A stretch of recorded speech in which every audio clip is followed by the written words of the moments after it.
है देखला हाय देखला आम दशहरी आम के अचार डालते वो आम में लियल मैं 4-5 गो में भरब एक किलो अपना खाते बताओ आदमी त का हम पेट सुख मचा फेमन कर का करबो का करब छिना रे तो ना भिख मांगा मांगे जाइबो रे 200 में के का बना लेंगी कप प्लासी करहो कप प्लासी भादो मासी तोरा बियाह में देखो ते के नाची हम ही नाचूंगी देखला तो अपनो बियाह में तन नाचू के में मनुष्यत लइला लोग रानी खुदे नाचब अपन बियाह में भुआरी काल की जल्दी जल्दी पकावे द अरे ई करे दोगलवा ते दादी में लूर जिंदगी मिला अरे कहां ले नया वर्जन में फार्म भरत लो देखत कितना सुगर का करबू एक का करेंगे जी अचार डालबू माई पता बा काय खातिर लिखाइल बिया का हां हम झोरा बनाई या पराठा झोरा हम झोरा हम बोरा के सीधे हंसोलिया सी वाला वो झोरा कहा था गुड़ में डाल के भूंज भाज के एकदम फर्स्ट क्लास के वही मार धो के चाटा हम झोरा का तुम जियानी करत अलू घरे लेके जाई मैं अपना घर लेके जाई जे ई केकर घरवा ह अपन घर अचार माई के लेके पहुंचाई हे तनी के अचार डाला ससुर लेके आ मचा लेके आ सॉरी सो हां ऊ का हुई मतलब ना पिस के अचार ना डालाई डालम अचार वाला एकरा से खटका औरी आम आई ने बमोज धरी तिकोरा हो जइबू पाकल आम मिली त मिली न त जय सिया राम ई खाता ना लाग बामा कुआलो लल कुआलो खाता ना लाग एक बिया छोटू बा त आदि मनहरिया काम हौ दे ई ना मिली ई हम खाई दे मैं कहां धक के सूत गइल बाड़ू मैं हई फार फार के जियानी करतिया अरे मैं दतवा खट हो जाई रे लड़ाई लगलू आटा माजी सटकली मैं कहां रे हई जा तनी माई के देवे धर द अरे हमने क्या अपन हम तोड़ के लेके आले किन के गहूं जाओ से बरोबर दिया के मयओ किन ले लसियत आ तू किन ले लुहा हमने किनम का किनम ना रे दुगलवा ना ओकरा से कहब त मैं जियान क दी जो नमक लेके आ तो का जन मसाचार के स्वाद छी ना बंदर का जाने ला आदि के स्वाद में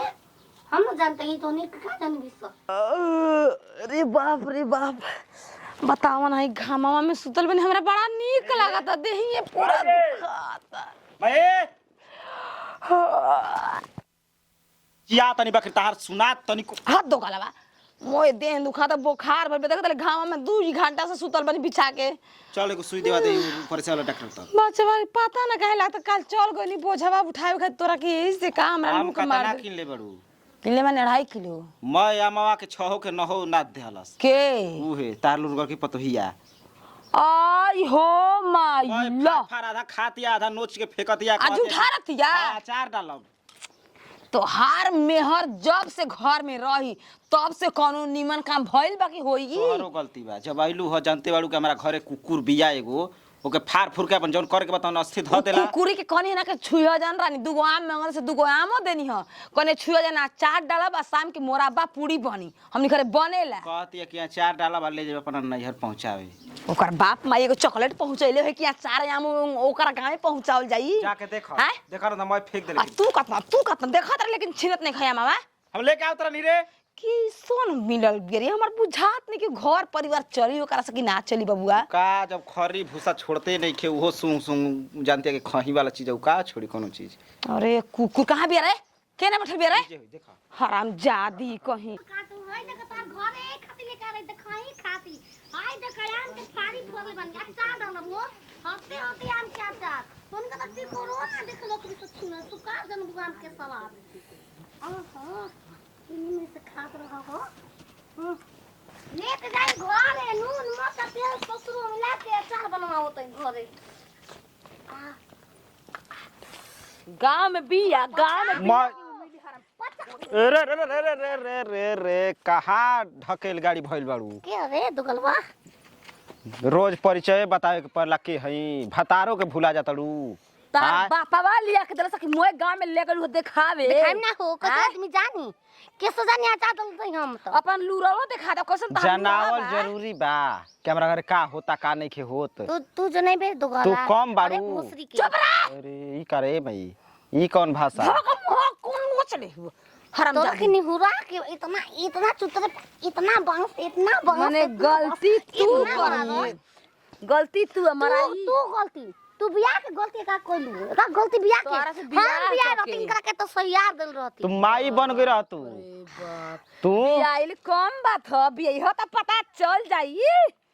पता चल जाई टेंशन से हो जे हम लइका तो उतना टेंशन नहीं खेले के तू हमारे बारे में न सोचा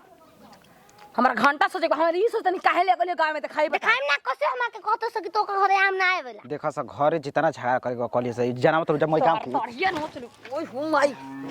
नो चले दरिया हम मोछावा ई कुल के ज्ञान बाबा की ई नइखे ज्ञान की भातार के आँच लगावत ये तोरा अरे भातार के शिकायत होता ई नइखे ज्ञान कसा आय। शिकायत के ने बा शिकायत होता कहानी ओही दिन के चौकवे पर छोड़ द छीनर के नाम आई बियाह कलेन त काहे छोड़ कैसे छोड़ दही अच्छा डाल अब लेके चौक छोड़ देबू त हमर रास्ते नहीं खी देखले हां ऊ चौक ना बियाह वाला चौक मारो मारो हम घरे में न लाग रहे कहां छोड़ के जइहन अरे बाप रे बाप चल भाई हट हट तेगर से बतियावला दिल्ली पैदल गोली बरोबर मारे नतिया हम अचार डालब खाली हम खाइब केहू कना दे तू ताकल इहे बतिया त झगड़ा करा देता खाली हम खाइब ई कबो ना कहत हो कि तो के बाबा मन तारा तो बड़ा खुशिये के बात बा हो रानी और ही कुछ खाए के मन करता अपने मां तिपित हो गई आत्मा का हो गइल तिरिप्त तृप्त चलाओ जब कुछ खाए के होखेला त लइका हो कैंडी के